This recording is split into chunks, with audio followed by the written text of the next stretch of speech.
Hello विद्यार्थी भाइ बहिनीहरू, आज हामी चाहिँ सुरु गर्छौँ किनभने परीक्षाको दृष्टिकोणले चाहिँ आज म शैक्षणिक पद्धति र मूल्याङ्कन भन्ने चाहिँ विषयलाई सुरु गर्छु र यो विषय चाहिँ पढाउने मात्रै होइन कि यो विषयमा म यो बताउँछु कि यो विषयलाई कसरी तपाईँ तयारी गर्नुहुन्छ कि तपाईँ चाहिँ परीक्षामा 100मा 100 गर्न सक्नुहुन्छ। त शैक्षणिक पद्धति तथा मूल्याङ्कन यानी कि इन्स्ट्रक्सनल पेडागोजी एन्ड एभालुएसन यो विषयलाई कसरी परीक्षाको दृष्टिकोणले तयारी गर्ने त यस यहाँ हेर्न सक्नुहुन्छ।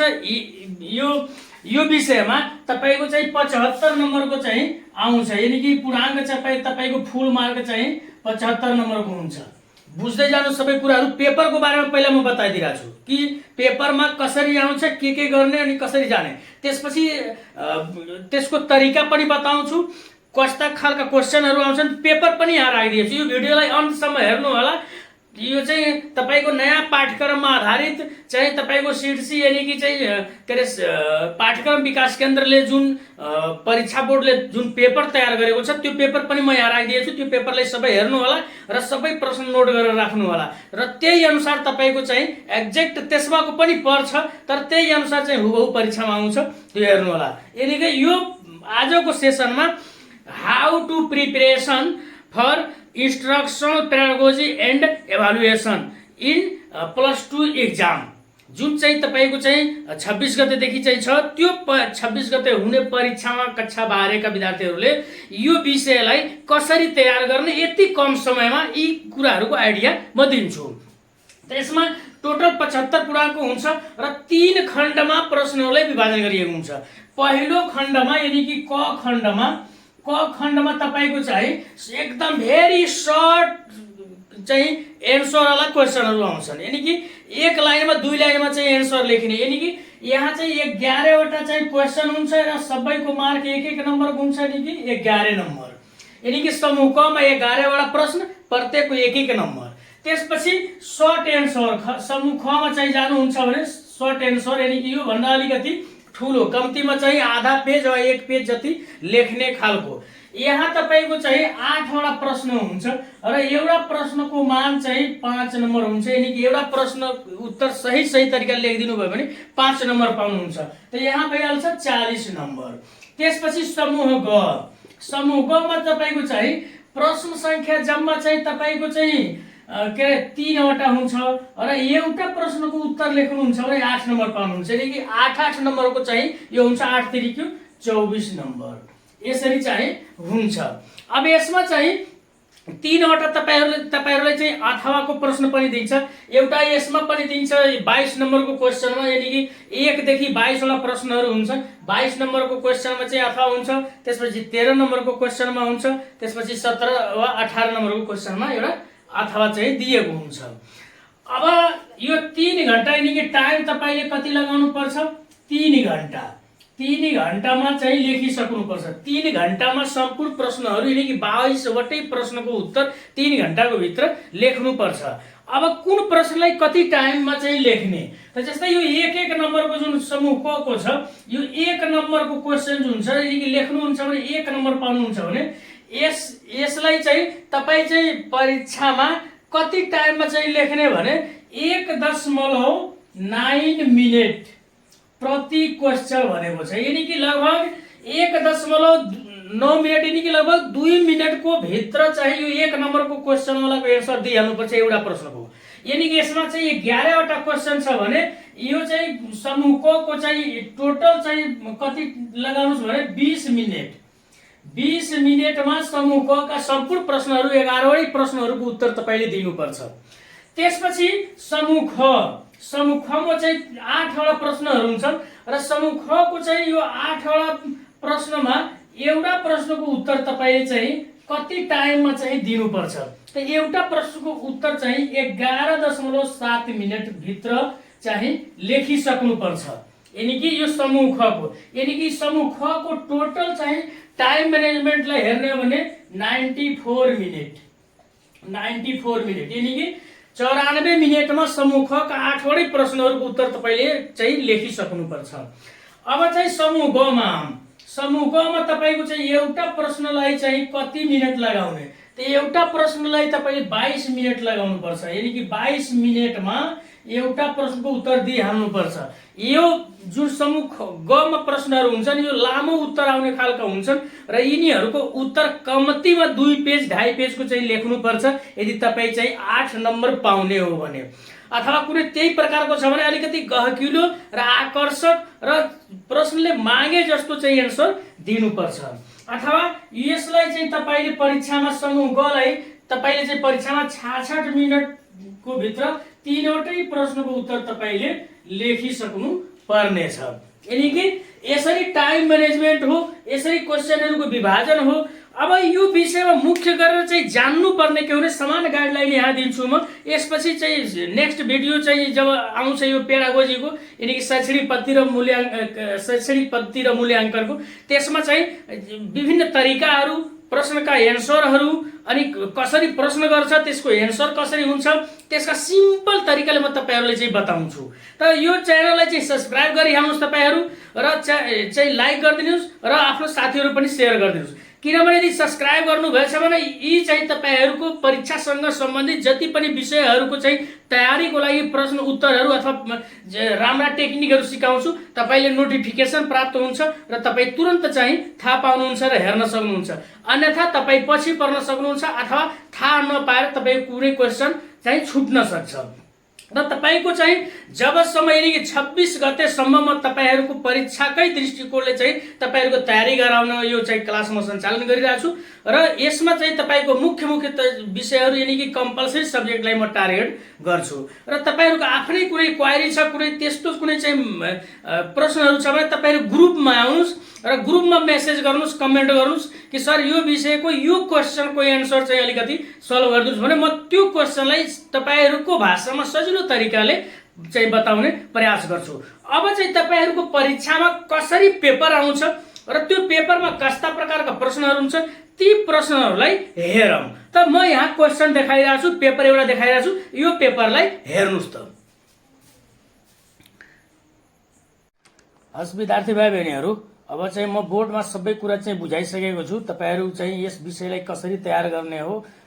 अब यहाँ चाहिँ त्यही अनुसार यहाँ म प्रश्न चाहिँ राखिदिएको छु, यो प्रश्न हेर्न सक्नुहुन्छ र यही प्रश्न अनुसार तपाईहरुको परीक्षामा चाहिँ प्रश्न आउँछन्, त्यहाँ हेर्न सक्नुहुन्छ। यहाँ माथि चाहिँ कक्षा 12 लेखेको छ, शैक्षणिक पद्धति र मूल्याङ्कन यानी कि इन्स्ट्रक्सनल पेडागोजी एन्ड इभ्यालुएसन। यहाँ सबै प्रश्न गर्न अनिवार्य छन् अनि समय 3 घण्टा दिएको छ। प्रश्न चाहिँ 11 वटा छ, 11 गुणे 1 = 11, समय 3 घण्टा। अनि समूह क अति छोटो उत्तरात्मक प्रश्न। अब म यी प्रश्नहरूलाई पढ्छु र सुन्नु होला। प्रश्न नम्बर 1, पेडागोजी शब्दको अर्थ लेख्नुहोस्। प्रश्न नम्बर 2, कुनै एउटा शीर्षकमा एउटा विशिष्ट उद्देश्य लेख्नुहोस्। प्रश्न नम्बर 3, विद्यार्थीलाई कक्षामा प्रश्न सोध्ने उपयुक्त 2 तरिका लेख्नुहोस्। प्रश्न नम्बर 4, दृष्टिविहीन विद्यार्थीलाई उपयुक्त एउटा शैक्षिक सामग्री र अनुपयुक्त एउटा शैक्षिक सामग्रीको नाम लेख्नुहोस्। यानी कि जुन विद्यार्थी दृष्टिविहीन हुन्छ, जसको आँखाले काम गर्दैन, त्यसको लागि त्यस्तो शैक्षिक सामग्री मागेको छ जुन एउटा चाहिँ उपयुक्त हुन्छ र एउटा अनुपयुक्त हुन्छ, त्यस्ता शैक्षिक सामग्रीको नाम लेख्नु पर्नेछ।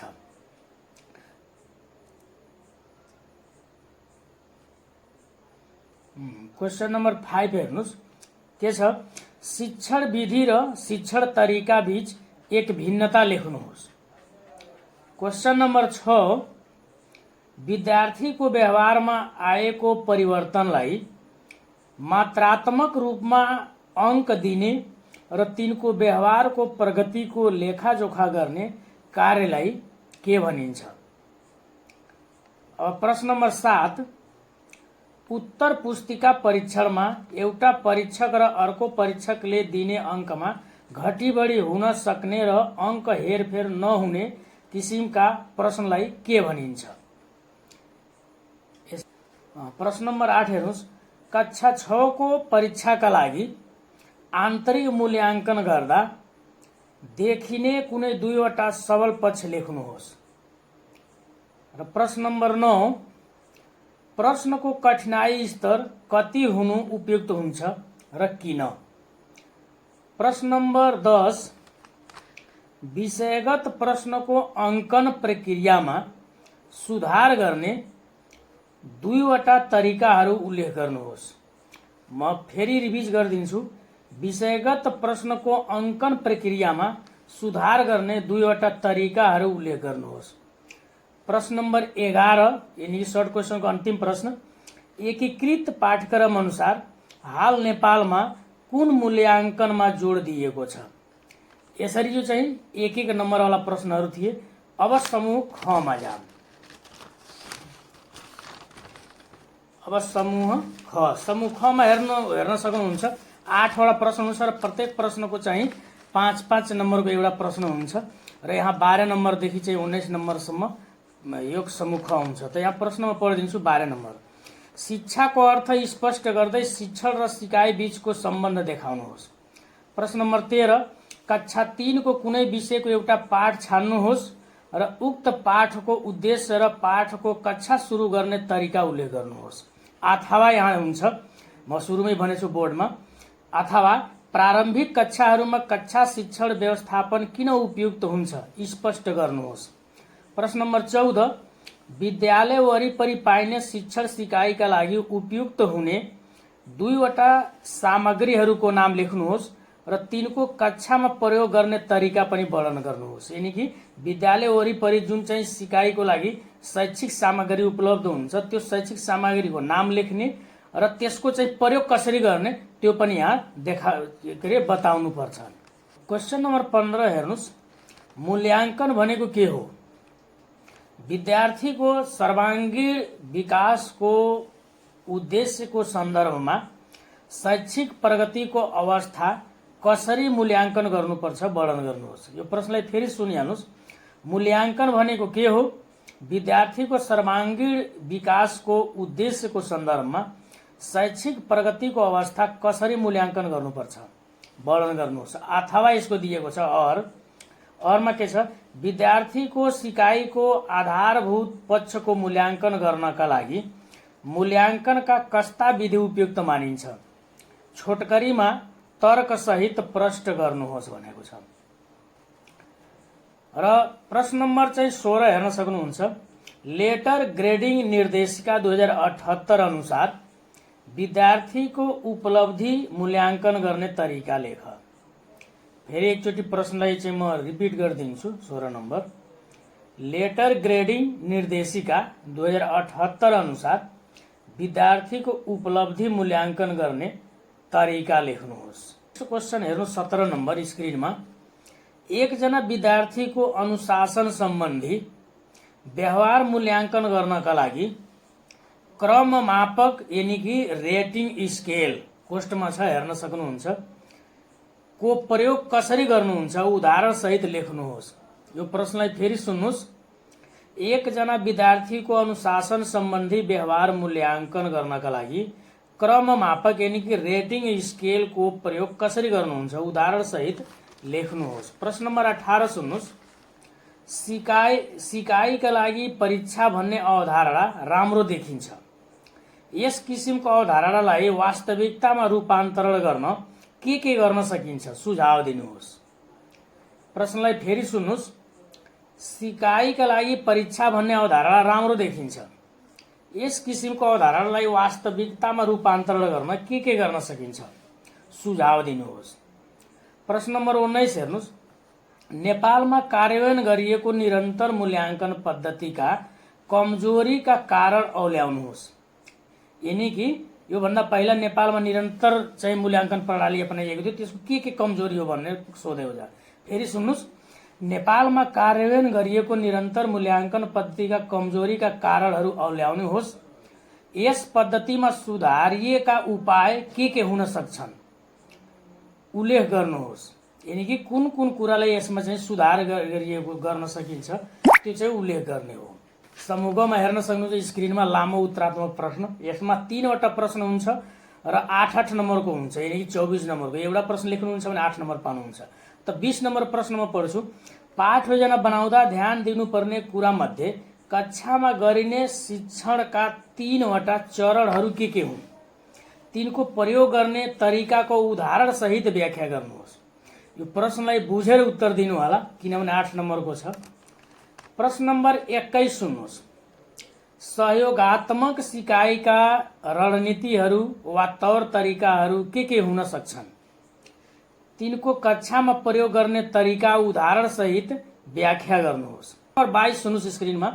विशिष्टीकरण तालिकाको एउटा उदाहरण दिएर नमुना तयार गर्नुहोस् र यसका प्रत्येक आयामहरूको महत्त्व स्पष्ट गर्नुहोस्। यसको अथवा पनि छ बहुवैकल्पिक प्रकारको 3वटा प्रश्न यानी कि ज्ञान बोध र प्रयोगको एक-एकवटा तयार गर्नुहोस् र ती प्रश्नका कमजोर पक्षको समीक्षा गर्नुहोस् र यस्ता प्रश्नमा सुधार गर्ने उपाय वर्णन गर्नुहोस्।